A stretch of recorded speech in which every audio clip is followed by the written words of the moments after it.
Partindo agora para as equações de movimento laterodirecionais.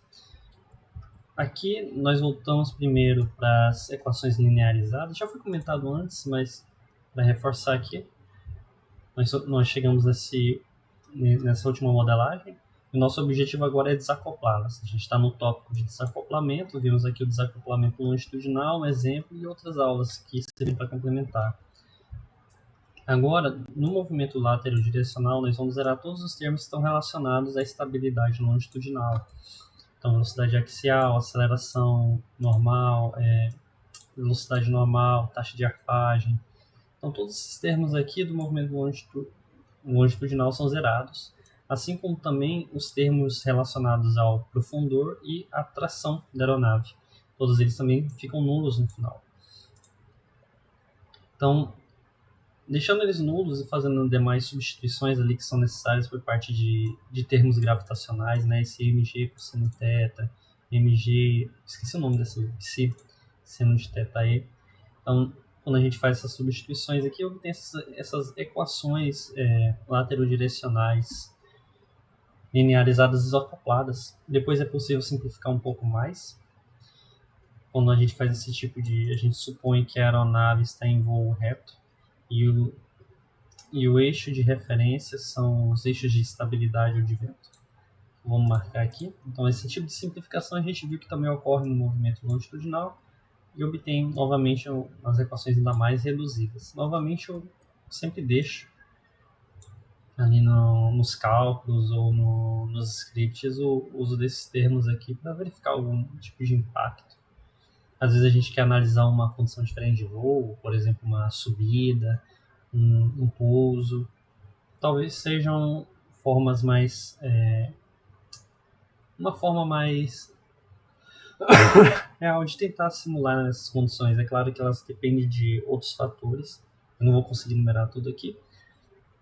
Mas para o movimento ali em voo de cruzeiro é interessante você ver ali. Pelo menos ver o impacto do que seria um θe muito elevado, um θe muito baixo.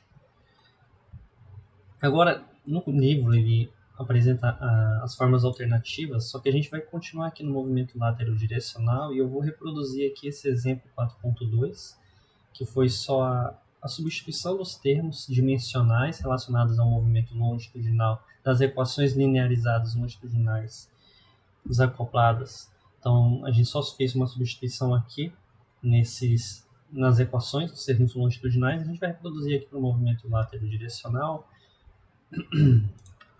considerando os termos do exemplo seguinte, que ele vai apresentar. Então, tem um exemplo 4.4. É esse daqui. Eu vou colocar aqui no MATLAB. E só para checar termos do exemplo 4.4. Tá aqui. Vou deixar aqui em cima. Então eu trouxe os termos aqui da equação. Se eu não me engano, é até o mesmo avião. Ele usa como exemplo. Então aqui estão o que a gente obtém ainda como variável para esse exemplo, no caso. São as derivadas dimensionais. E aqui nós temos forças e momentos. Forças e momentos laterodirecionais que estão relacionados ao comportamento natural da aeronave e também à superfície de controle. Então temos aqui V, uma notação para a parte lateral, momento de P para momento de rolamento, R para momento de guinada. Eu acho que esse é o nome dessa letra aqui, que é devido ao aileron, zeta.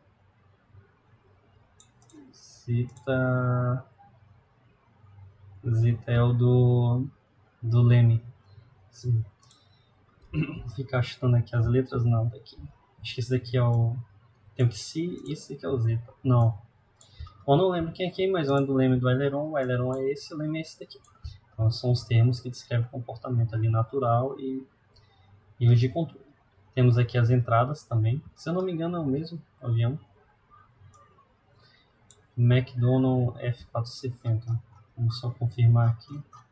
Mas vai servir como exemplo também, somente para a gente fazer essa substituição e se familiarizar ali. Parece que é o mesmo. Então, voltando. peguei esses termos e substituí. Aqui, ele vai usar, nesse exemplo, ele substitui no formato de espaço de estado, mas eu não estou interessado ainda em fazer essa representação.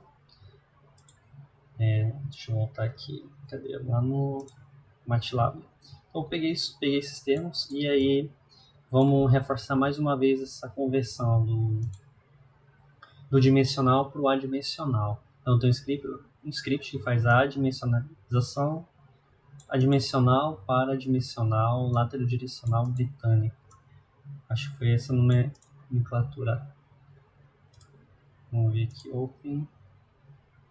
Então, abro aqui o script. Minhas entradas são os termos... Cadê?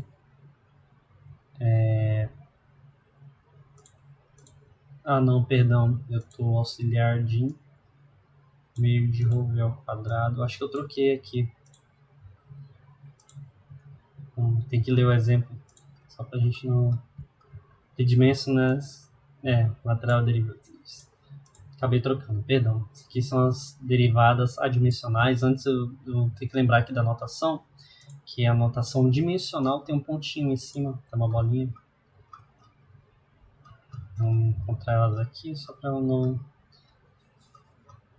deixar aqui, ó. Isso aqui é uma notação dimensional. Quando não tem a bolinha em cima, é uma notação adimensional. Então ele dá as derivadas 4.4 no formato adimensional. O que eu faço? Eu converto o adimensional para o dimensional para poder colocar nas equações. Então, pego esse termo, meio de Rho V0, multiplico e faço uma ou outra correção, porque esse termo de dimensionalização ele não é o mesmo para todos. Então, alguns precisam ser corrigidos, tá? Onde que você encontra esses termos? É aqui no apêndice, eu já tinha comentado antes, mas vamos reforçar aqui. No apêndice do livro.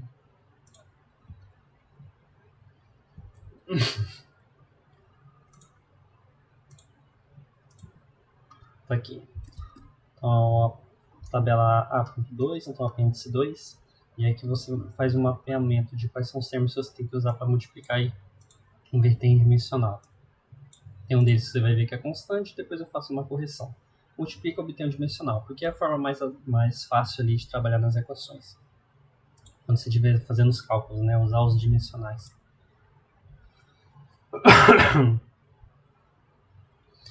Tá bom? Então, daqui para o lateral direcional, também o mesmo é feito para as derivadas de controle.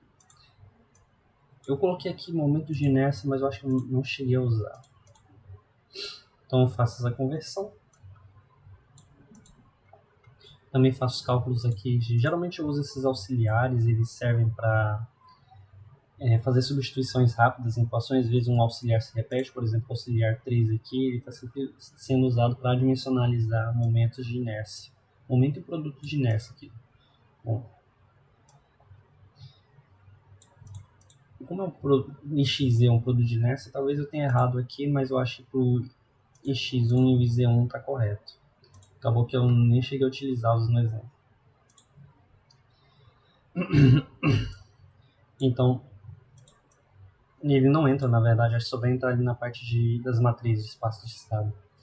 Por fim, eu faço substituição aqui. O método é utilizando as variáveis simbólicas. Então, primeiro eu crio várias variáveis simbólicas apenas para representar. O que são esses termos que acompanham a equação das variáveis R, φ, V, V ponto, que depois a gente busca a solução através do método de espaço de estado pelo fato de ser o mais simples. Mais fácil da gente obter a chamada visibilidade funcional, né? Aqui mais uma representação, uma substituição, para a gente obter, né, a equação do movimento sem lateral direcional. Eu printo cada uma delas. Então, uma questão só de substituir, definir o que é, na verdade, obter um valor e a gente multiplica pelaquela variável que acompanha. Eu acho que não tem muito segredo nisso daqui, é o uso de variável simbólica no MATLAB. Então, a gente não define, por exemplo, EQN1. É uma equação simbólica, no caso, deixa eu ver se ela não é definida em nenhum momento, como sendo simbólica. Mas eu faço um igual aqui, multiplico por M. M Pego um m, multiplico por um v dot, que é uma variável simbólica. Então não vou ter um valor atribuído a ela. E o mesmo eu vou fazer para fazer mais equações. Depois a gente tem um igual, é como se fosse um operador mais lógico que vai estabelecer uma relação de igualdade no outro lado da equação. E aí o dícese da equação 1 é uma variável, ela realmente é uma variável. Eu acredito que ela fica armazenada com um tipo simbólico aqui no MATLAB. Vamos dar uma olhada aqui. Eu acho que não está salvo. Não vou nem executar porque senão pode dar problema aqui. E ele armazena a equação como um todo, ele armazena uma equação simbólica. Que são essas aqui. A gente não usa geralmente, mas por questão didática, para você visualizar e depois dar um display. Beleza. Passado esse exemplo aqui, vamos voltar lá no capítulo 4, nas equações desacopladas. Depois disso, nós já vamos entrar aqui na forma adimensional das equações, como que ela ocorre. Vou avaliar aqui se eu coloco uma aula sobre isso ou não, mas essa é assim que fica a parte do desacoplamento das equações linearizadas laterodirecionais.